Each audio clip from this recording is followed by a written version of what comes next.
Fala galera, beleza? Eu sou o Mariano e o vídeo de hoje eu vou estar trazendo algumas estratégias nutricionais para o emagrecimento e também o ganho de massa muscular.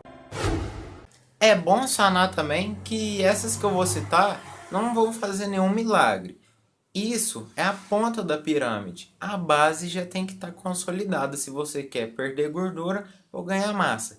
Que é, na verdade, tá treinando um treino resistido, de força, pegar peso e comer certo e descansar também. A primeira, ela tem duas vertentes. E essas vertentes são, a primeira, aliviar o psicológico, que talvez também seja uma das partes que mais pese, porque mesmo que muitos pensem que ela seja irrelevante, é daí também que parte muitos erros. Para aliviar então a parte psicológica, a gente pode fazer um dia do lixo. Mas dia do lixo é como se fosse uma expressão, o certo seria refeição do lixo, ou seja, uma refeição livre, onde você come o que você quiser, principalmente focado em carboidratos. E na parte mais fisiológica dessa refeição, ela vai induzir a síntese de glicogênio, principalmente quando você faz um trabalho, um treino mais pesado. Por exemplo, um treino de pernas ou de um músculo grande.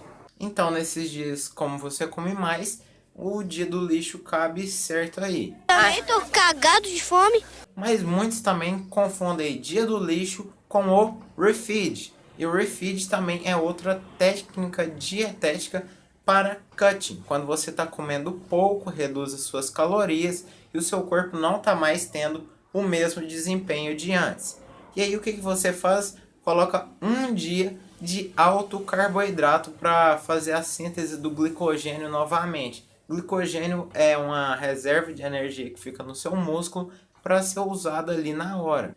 E principalmente, além disso, quando a pessoa está em cutting, no final de cutting, por exemplo, ela está com uma fome muito grande, que ela está há muito tempo comendo pouco, e isso também não é bom para o nosso corpo. Então, nós temos dois hormônios.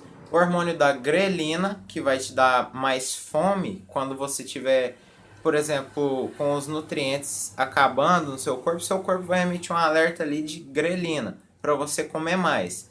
E do mesmo jeito, só que inversamente proporcional, é a leptina. Quando você está ficando cheio, está comendo, está ficando cheio, a leptina ela é produzida no nosso corpo para sinalizar: ó, tô cheio, pode parar de comer. E no cutting também é um período onde os hormônios costumam ficar mais desregulados. Porque você está comendo pouco e a prioridade do corpo ali não é nem preservar massa, nem produzir nada. É só não deixar você morrer. Porque quando você está indo num cutting, você está comendo pouco e comer pouco significa que você está indo no caminho da morte. Então, ela funciona para restaurar os níveis de leptina, para você não ficar com muita fome ou der algum problema assim de saciedade. A próxima também é muito irrelevante, mas é bom da gente estar citando aqui principalmente para focar em performance de atletas, por exemplo, que é o nutrient time, que é a hora que você come cada macronutriente. Por exemplo, é recomendado que antes e depois do treino você coma proteína, que essas são as horas mais anabólicas no nosso dia, onde a proteína é melhor aproveitada. Mas também é pouco irrelevante. E também talvez eu faça um vídeo mais especificadamente com cada um dos que eu estou falando aqui nesse vídeo, porque tem uns que vão ser um pouco mais complexos de explicar em apenas um vídeo. O próximo é o Carb Up. Ele é utilizado em atletas que competem em alguma modalidade que precise bater peso.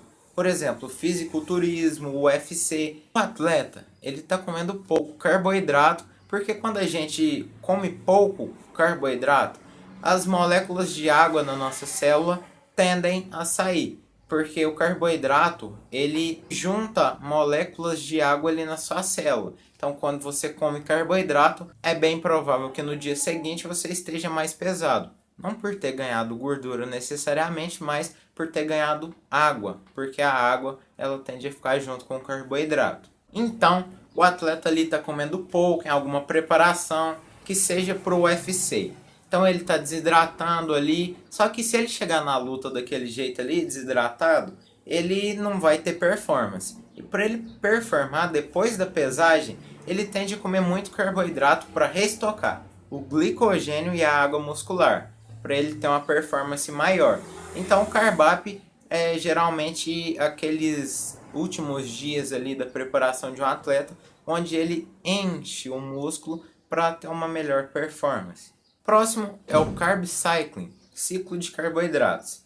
Esse talvez seja um dos mais fáceis de ser compreendido. É um ciclo de carboidrato. Você pode ter 2 dias com carbo baixo e um com carbo alto, ou um com carbo baixo e um com carbo alto, 3 com carbo baixo e com carbo alto. Depende do seu metabolismo. Quanto mais rápido é seu metabolismo, mais você precisa de estar comendo carboidrato. Porque também, quanto mais rápido é o seu metabolismo, geralmente é a variável do carboidrato que a gente mexe mais. Então, por exemplo, você vai estar comendo 250 gramas de carboidrato por dia. Um exemplo.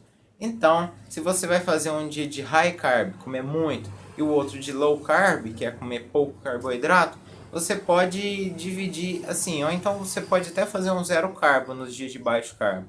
Você pode comer 500 no dia de alto e 0 no dia de baixo. Ou então você pode comer que seja 400 no dia de alto e 100 no dia de baixo.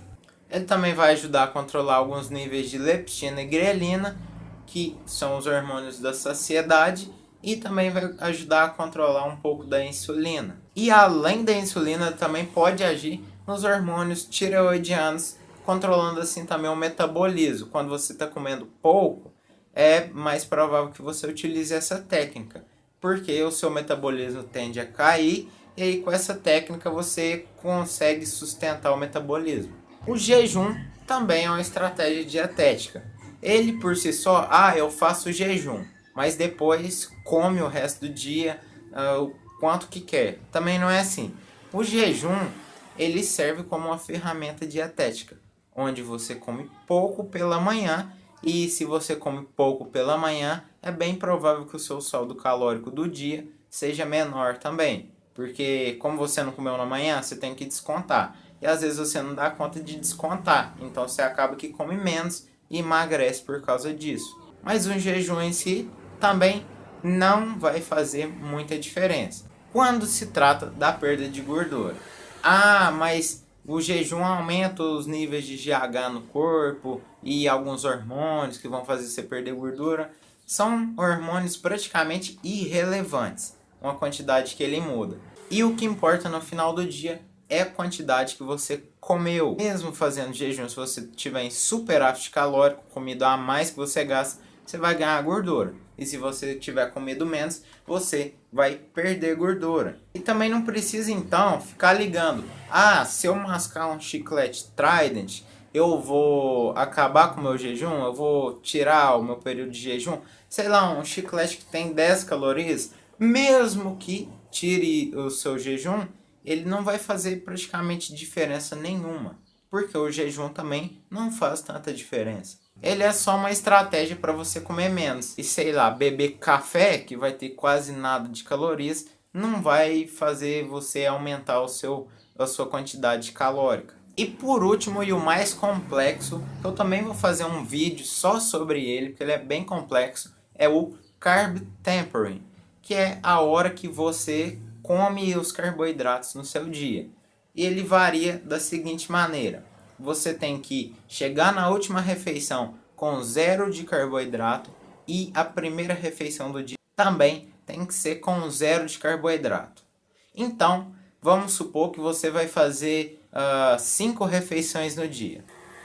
Então, você já sabe que a primeira e última vão ser sem carboidrato. Então você vai ter carboidrato em 3 refeições. Então vamos supor que você esteja comendo 250 gramas por dia de carboidrato, como eu dei no exemplo anterior também.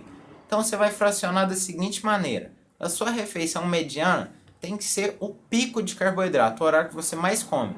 Ou seja, na vida de um brasileiro, por exemplo, o almoço tem que ser então a refeição que ele mais vai comer.